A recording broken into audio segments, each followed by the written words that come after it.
దేనికైనా టైం రావాలని అంటారు కదా. ఇప్పుడు పాక్ ఆక్యుపైడ్ కశ్మీర్ స్వాధీనానికి టైం వచ్చేసింది. ఇన్ని రోజులు భారత్ సాఫ్ట్ గా డీల్ చేసింది చాలు అన్న డిమాండ్స్ పెరుగుతున్నాయి. పీఓకేలో చొచ్చుకెళ్లి డైరెక్ట్ ఖేల్ ఖతం చేయాల్సిందే అంటున్నారు. అంతేకాదు గత కొన్నాళ్లుగా పీఓకేలో కూడా తమను భారత్ లో విలీనం చేయాలని నిరసనలు కూడా జరుగుతున్నాయి. వీటన్నింటినీ అడ్వాంటేజ్ గా తీసుకొని కథ క్లోజ్ చేసేందుకు కేంద్రం రెడీ అవుతోందా?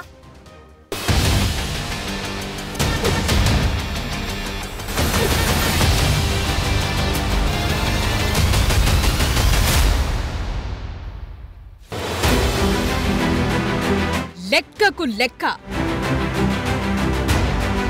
దెబ్బకు దెబ్బ, పకడ్బందీ పంచా, అదే ఎజెండా. तो एक बात मन से समझ लीजिए, ये नरेंद्र मोदी सरकार है, किसी को बख्शा नहीं जाएगा, किसी को बख्शा नहीं। अब के बार अगर कुछ एक्शन ले रहे तो घर में घुस के बैठ जाना, घर में घुस के मारते बोले ना, अब घर में घुस के बैठ जाना, खत्म। రైట్, చూసారుగా లీడర్స్ వెర్షన్. ఇంట్లోకి చొరబడి చంపటం కాదు, దాన్ని స్వాధీనం చేసుకోవాల్సిందే. ఇది అసలు మ్యాటర్. ఇన్నాళ్లు చెప్పింది చాలు, చూసింది చాలు. ఉగ్రవాదమంతా పాక్ ఆక్రమిత కశ్మీర్ నుంచే నడుస్తోంది. అది భారత్ నే ఎదురిస్తోంది. ఇంకెన్నాళ్లు ఇలా చూసి వదిలేయటం? ఇప్పుడు పెహల్గామ్ లో 26 మంది టూరిస్టులు ప్రాణాలు కోల్పోయారు. ఇకపై ఎట్టి పరిస్థితుల్లో ఇలాంటివి జరగొద్దు. అందుకే ఈసారి ఇంట్లోకి చొరబడి చంపటం కాదు, ఇంట్లోకి చొరబడి అక్కడే ఉండాలి. ఇదే లైన్ ను చాలా మంది వినిపిస్తున్నారు. ప్రస్తుతం పీఓకేలో లాంచ్ ప్యాడ్స్ ను ఖాళీ చేస్తున్నారు. అలాంటప్పుడు స్వాధీనం చేసుకోవటం ఇంకింత ఈజీనే. गवर्नमेंट खुद बोल रही है, एक बात सुनिए, पीओके नहीं, पीओके का रेजोल्यूशन है पार्लियामेंट का, भारत की पार्लियामेंट का रेजोल्यूशन है, वो भारत का है बोल के। तो बीजेपी क्या बोलती, घर में घुस के बोले डैश डैश बोले, हम बोले घर में घुस के बैठ जाओ। ये खत्म होना है टेररिज्म, जो बार बार हर थोड़े दिन को जो टेररिज्म होता। आप देखिए हैदराबाद में लुम्बिनी पार्क का हुआ, दिलसुख नगर का हुआ। मैं एक शर्मा साहब को जानता हूँ, तेलुगु के पंडित हैं, उन्होंने अपनी बेटी को खो दिया। ఈసారి టెర్రరిస్టులకు భయం అంటే ఎలా ఉంటుందో చూపిస్తామని హోంమంత్రి అమిత్ షా అంటున్నారు. ఒక్క టెర్రరిస్టుని కూడా వదిలిపెట్టం, వెంటాడుతాం, వేటాడుతామని గట్టిగానే వార్నింగ్స్ ఇస్తున్నారు. మరి ఈసారి జరగబోయేదేంటన్నదే ఇప్పుడు అందరిలో వస్తున్న డౌట్. ఎందుకంటే సమస్యంతా పీఓకే నుంచే ఎదురవుతోంది. అక్కడ ఉగ్రవాదులకు ట్రైనింగ్, ఆయుధాల సప్లై, ఆర్థిక సహకారం ఇవన్నీ పాక్ నుంచి వస్తుండటంతోనే ఉగ్రవాదులు రెచ్చిపోతున్నారు. ఇవేవీ లేకపోతే అక్కడెందుకుంటారన్నది మెయిన్ క్వశ్చన్. इस देश की इंच इंच भूमि पर से आतंकवाद को मूल समेत उखाड़ने का हमारा संकल्प है और वो सिद्ध होकर रहेगा. నిజానికి పీఓకే స్వాధీనం చేసుకోవాలన్న డిమాండ్లు పెరుగుతున్నాయి. అదే సమయంలో పీఓకేలో ఉంటోన్న జనం కూడా తమను భారత్లో కలపాలని చాలా సందర్భాల్లో నిరసనలు చేసిన సందర్భాలు ఉన్నాయి. ఇప్పుడు టైం వచ్చింది. నిర్ణయం తీసుకోవటమే తరువాయి. ఎవరు అడ్డొచ్చినా తొక్కుకుంటూ వెళ్లటమే మిగిలింది. నిజానికి పీఓకే భారత్లో అంతర్భాగమని, దాన్ని స్వాధీనం చేసుకోవాలని దేశంలోని అన్ని పార్టీలు అంటున్నాయి. 1994లో మన దేశ పార్లమెంట్ ఆమోదించిన తీర్మానం కూడా పీఓకే భారత్లో భాగమని స్పష్టం చేస్తోంది. అందుకే ఇంకా ఎందుకు ఆలస్యం అన్న ప్రశ్నలొస్తున్నాయి.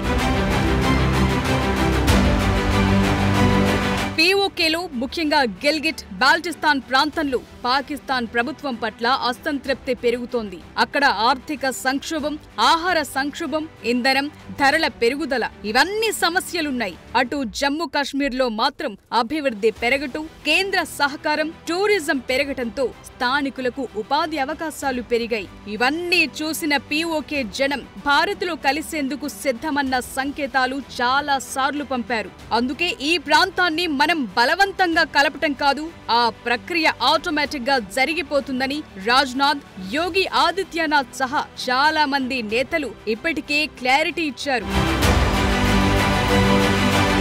పీఓకేపై భారత్ ఇప్పటికే చాలా వ్యూహాత్మకంగా డీల్ చేస్తూ వచ్చింది. ఇంతకు ముందు అంతర్జాతీయ వేదికలపై విదేశాంగ మంత్రి జయశంకర్ చాలా క్లియర్ గా మాట్లాడారు. పీఓకే అలా ఉండిపోవటానికి కారణాలు ఏ దేశాలో కూడా చెప్పేశారు. ఇకపై కథ మార్చేస్తామన్నారు. అది ముమ్మాటికి భారత్ అంతర్భాగమేనని చెప్తూ వచ్చారు. కానీ ఇప్పుడు చెప్పేదేం లేదు, స్వాధీనం చేసుకోవటమే మిగిలింది.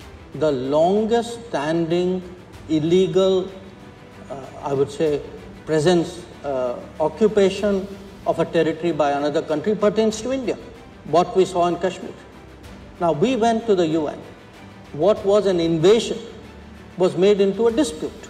So the attacker and the victim were put on par. Who were the culpable parties?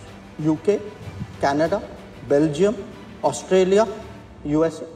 Pardon me, I have some question marks on that whole topic. I can give you many more. We speak today of political interference. When the West goes out into other countries, it's apparently in pursuance of democratic freedoms. When other countries come into the West, it seems to have a very malign intention. Pakistan, China పీఓకేపై తమ పట్టు కొనసాగించేందుకు ప్రయత్నిస్తున్నాయి. ఇది భారత్ కు సవాల్గా ఉంది. అయితే పీఓకేను భారత్లో కలపటం సులభమైన విషయం కాదని, ఇది సైనిక, రాజకీయ, అంతర్జాతీయ సంక్లిష్టతలు ఉన్నాయని అంటున్నా అవన్నీ పట్టించుకుంటే ఇప్పుడు పని జరగదు. అంతిమంగా పీఓకేలో ఉగ్రవాద లాంచ్ ప్యాడ్స్ తో భారత్ కే నష్టం కలుగుతోంది. చైనా మధ్యలో కలుగజేసుకున్నా సరే కథ మార్చాల్సిందే. పీఓకేను పోషించే స్థితిలో పాకిస్తాన్ లేదు. అదే సమయంలో అక్కడి జనం కూడా తమను భారత్లో కలపాలని కోరుకుంటున్నారు. అటు భారత్ దౌత్య వ్యూహం కూడా పనిచేస్తే విలీనం చేసుకోవటం సులభమే. పాకిస్తాన్ ఆక్రమిత కాశ్మీర్లో ఉగ్రవాద స్థావరాలు ఉన్నాయని భారత నిఘా వర్గాలు, భద్రతా బలగాలు ఐడెంటిఫై చేశాయి. Lashkar-e Taiba, Jaish-e Mohammed, Hizbul Mujahideen, the resistance front వంటి ఉగ్రవాద సంస్థలకు చెందిన ట్రైనింగ్ క్యాంప్స్, లాంచ్ ప్యాడ్లున్నాయి. ఈ ఏడాది ఏప్రిల్ నాటికి భారత భద్రతా బలగాలు పీఓకేలో దాదాపు 42 టెర్రర్ లాంచ్ ప్యాడ్స్ ను గుర్తించాయి. ఇక్కడ 150 నుంచి 200 మంది శిక్షణ పొందిన టెర్రరిస్టులు ఉన్నారని అంచనా. వీరికి పాకిస్తాన్ గూఢచార సంస్థ ఐఎస్ఐ సపోర్ట్ ఇస్తూ వెపన్స్ సప్లై చేస్తూ ఆర్థికంగా సహాయం చేస్తోంది. ఈ టెర్రర్ ట్రైనింగ్ క్యాంప్స్ నుంచి శిక్షణ పొందిన ఉగ్రవాదులు లైన్ ఆఫ్ కంట్రోల్ ద్వారా జమ్మూ కాశ్మీర్ లోకి చొరబడుతున్నారు. సుమారు 60 నుండి 65 పాకిస్తానీ ఉగ్రవాదులు జమ్మూ, రజౌరి, పూంచ్ ప్రాంతాల్లో, అలాగే 70 మంది దాకా కాశ్మీర్ వ్యాలీలో చొరబడ్డట్లు అంచనాలున్నాయి. సో ఈ లెక్కలన్నీ సెట్ అవ్వాలంటే పీఓకేపై సీరియస్ ఫోకస్ పెట్టాల్సిందే.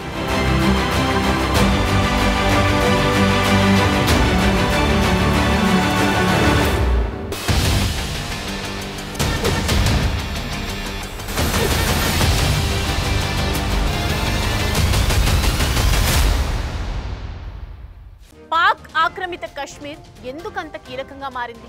ఇక్కడ ఉగ్రవాద క్యాంపులు తప్ప ఏముంది? దీన్ని స్వాధీనం చేసుకుంటే భారత్కు ఎలాంటి బెనిఫిట్స్ ఉన్నాయి?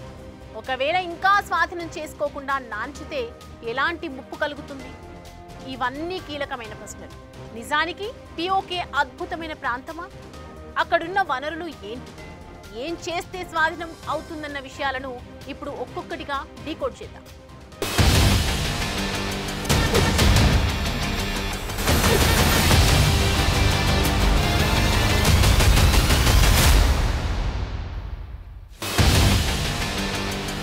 సహజ సౌందర్యం, అతి సుందర ప్రాంతం, కారాకోరం శ్రేణులు, విలువైన ఖనిజాలు, హిమానీ నదాలు, లోయలు, జలపాతాలు, ఒక్కటేమిటి ఎన్నెన్నో అందాలు పీఓకే సొంతం. మనం ఇప్పటిదాకా పహల్గాం, గుల్మార్గ్, సోన్మార్గ్ అందాలకే ఫిదా అవుతుంటాం. కానీ పీఓకే అంతకు మించి సరస్సులు, జలపాతాలు, ట్రెక్కింగ్, స్కీయింగ్, క్యాంపింగ్ ఇలా సాహస యాత్రలకు పర్ఫెక్ట్ ప్లేస్ ఇది. ఇదంతా నాణానికి ఒకవైపు మాత్రమే. కాయిన్ కు రెండో వైపు మాత్రం నెత్తురు పారించే ఉగ్రముఖలు, టెర్రర్ లాంచ్ ప్యాడ్స్, ఆకలి దప్పులు, సరైన మౌలిక వసతులు లేక ఇబ్బందులు ఇలాంటివెన్నో కనిపిస్తాయి. పీఓకే 2 భాగాలుగా ఉంటుంది. మీర్పూర్, ముజఫరాబాద్ ఆధిపత్యంలో ఒక భాగం, గిల్గిత్, బాల్టిస్తాన్ మరో భాగం. పాకిస్తాన్ ఆక్రమిత కాశ్మీర్ భారత్లో అంతర్భాగమైతే మనకు రాజకీయంగా, వ్యూహాత్మకంగా, ఆర్థిక, సామాజికంగా బెనిఫిట్స్ ఉంటాయి. పీఓకే నుంచే పెహల్గాం అటాక్, 2019లో పుల్వామా అటాక్, 2016లో ఉరీ అటాక్స్ జరిగాయి. టీఆర్ఎఫ్, పీఐఎఫ్ఎఫ్ వంటి ఉగ్రవాద సంస్థలు సోషల్ మీడియా ద్వారా యువతను ప్రేరేపిస్తూ నియమించుకుంటున్నాయి. వీటిని అంతర్గత కల్లోలంగా చూపే ప్రయత్నాలను ఐఎస్ఐ చేస్తోంది. నిధులు, అటాక్ ప్లాన్స్ ఇస్తున్నాయి. ఒకవేళ పీఓకేను ఇలాగే వదిలేస్తే ఉగ్రవాదాన్ని అక్కడి నుంచే పాకిస్తాన్ ఎగదోసే ఛాన్స్ ఉంది. వీటికి తోడు డ్రగ్స్, నకిలీ కరెన్సీ ముప్పు కూడా పొంచి ఉంటుంది. సో పీఓకే విలీనమైతే భౌగోళిక సమగ్రత భారత్కు సాధ్యమవుతుంది. కశ్మీర్ వివాదానికి అంతర్జాతీయంగా ఫుల్ స్టాప్ పెట్టేందుకు వీలు కలుగుతుంది. ఇది భారత సార్వభౌమాధికారాన్ని బలోపేతం చేస్తుంది. పీఓకే భారత్లో విలీనమైతే భారతీయుల్లో ఐక్యతను మరింత పెంచుతుంది. పీఓకే భారత్ కంట్రోల్లోకొస్తే పాకిస్తాన్, చైనాతో ఉన్న సరిహద్దు వ్యవహారాలు మరింత పకడ్బందీగా చేయొచ్చు. గిల్గిట్, బాల్టిస్తాన్ వంటి ప్రాంతాలు వ్యూహాత్మకంగా కీలకమైనవి. ఎందుకంటే అవి భారత్, పాకిస్తాన్, చైనా, ఆఫ్ఘనిస్తాన్లతో సరిహద్దులను కలిగి ఉంది.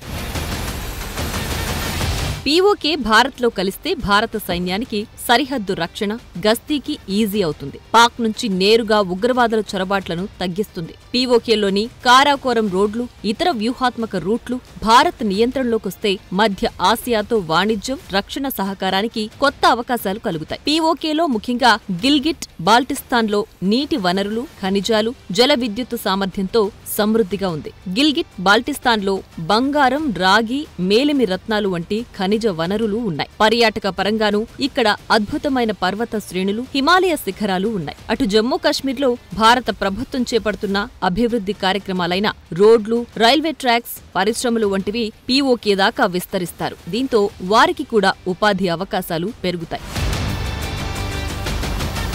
పీఓకే భారత్లో కలిస్తే పాకిస్తాన్ రాజకీయ, సైనిక బలం డౌన్ అవుతాయి. ఇది భారత్కు దీర్ఘకాలంలో బెనిఫిట్ కలిగిస్తుంది. అదే సమయంలో పీఓకే భారత్లో కలిస్తే జాతీయ సమగ్రత, వ్యూహాత్మక భద్రత, ఆర్థిక అభివృద్ధి, సామాజిక మెరుగుదల వంటి బెనిఫిట్స్ ఉంటాయి. సో ఇప్పటి మ్యాటర్ ఏంటంటే 2016 ఉరీ అటాక్ తర్వాత సర్జికల్ స్ట్రైక్స్, 2019 పుల్వామా దాడి తర్వాత బాలాకోట్ ఎయిర్ స్ట్రైక్స్ జరిగాయి. ఇవి పీఓకేలోని ఉగ్రవాద శిబిరాలే టార్గెట్ గా చేశారు. ఇప్పుడు కూడా ఇలాంటి దాడులు చేసి టెర్రర్ క్యాంప్స్ ను ధ్వంసం చేయాలి. అక్కడితో ఆగిపోకుండా వాటిని స్వాధీనపరుచుకోవాలి. వాటి స్థానంలో ఆర్మీ బేస్ క్యాంపులు ఏర్పాటు చేసుకోవాలి. కౌంటర్ ఇన్ఫిల్ట్రేషన్ గ్రిడ్ ను మరింత బలోపేతం చేసుకోవాలి. ఇందుకోసం డ్రోన్లు, థర్మల్ ఇమేజింగ్, ఏఐ బేస్డ్ నిఘా వ్యవస్థలను ఉపయోగించడం ద్వారా చొరబాట్లను అరికట్టొచ్చు. పీఓకేలోని ఉగ్రవాద స్థావరాలపై డ్రోన్లు, శాటిలైట్ ఇమేజెస్, హ్యూమన్ ఇంటెలిజెన్స్ ద్వారా నిరంతర నిఘాను బలోపేతం చేయాలి. పాకిస్తాన్పై అంతర్జాతీయ ఒత్తిడిని పెంచడానికి భారత్, ఐక్యరాష్ట్ర సమితి, ఫైనాన్షియల్ యాక్షన్ టాస్క్ ఫోర్స్, ఇతర ప్లాట్ఫామ్స్ ద్వారా పాక్ తీరును ఎండగట్టాలి. పాకిస్తాన్ ఉగ్రవాదానికి మద్దతు ఇస్తోందని నిరూపించే ఆధారాలను అందించి ఆర్థిక ఆంక్షలను కంటిన్యూ చేయించడం ద్వారా ఆర్థికంగా కుప్పకూలేలా చేయొచ్చు. లష్కరే తోయిబా, టీఆర్ఎఫ్ లాంటి ఉగ్రవాద సంస్థలను లీడ్ చేస్తున్న వారిని ఖచ్చితంగా గుర్తించి అంతమొందించాలి. 2019లో ఆర్టికల్ 370 రద్దు తర్వాత జమ్మూ కశ్మీర్లో పర్యాటకం పెరిగింది. 2024లో 35 లక్షల మంది టూరిస్టులు సందర్శించారు. ఇదే పీఓకే దాకా విస్తరించొచ్చు. అయితే పీఓకే స్వాధీనం చేసుకునే విషయంపై భారత్కు చైనా అడ్డుకునే అవకాశం ఉంది. ఎందుకంటే పీఓకేలో చైనా, పాకిస్తాన్ ఆర్థిక కారిడార్ ఉంది. అయితే వీటన్నిటిని దౌత్య మార్గాల్లో కంప్లీట్ చేయాలి. అందరినీ సైట్ చేయాలి. అక్కడ్నుంచి ఉగ్రవాదాన్ని తొదముట్టించాలి.